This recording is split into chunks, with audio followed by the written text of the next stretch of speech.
To ensure better operation and prevent the rear wheels from being locked during movement, the clutch gears need to be checked and lubricated every half year after operation. Always remove the battery packs when servicing or transporting the mower. The following tools are required. To remove the clutch gear, turn the mower on its side. Remove the wheel hub cover by using a flathead screwdriver. Use a 1/2 inch wrench to loosen the bolt counterclockwise. Remove the bolt, the rear wheel assembly, and the wave washer from the wheel axle. Use a 3 mm hex key to loosen the screw and remove the protective cover.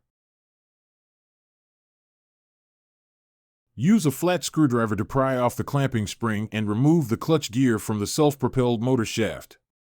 Then remove the pin from the pinhole. Remove the dust seal. Remove any buildup of dust and grease on the pinhole, and in the inner cavity of clutch gear. Clean the clutch gear, the pin, and pinhole. Check the rear wheel gear and felt ring for any damage before placing the rear wheel assembly back onto the wheel axle. Apply grease about 3 to 4 grams into the inner cavity of clutch gear and on the pin. The grease should meet the following requirements: NLGI grade penetration, NLGI 2, thickener type, ester, recommended operating temperature range, -4 degrees Fahrenheit to 266 degrees Fahrenheit, -20 degrees Celsius to 130 degrees Celsius. Other than above, the grease should also have excellent low temperature startup, extreme pressure performance, resistance to mechanical shear, abrasion resistance, and oxidative stability.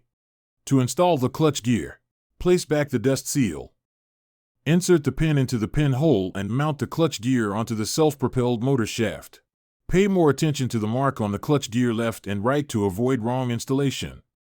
Install the clamping spring onto the shaft in place, with needle nose pliers if needed. Install the protective cover and securer in place with the screw. Mount the wave washer on the wheel axle.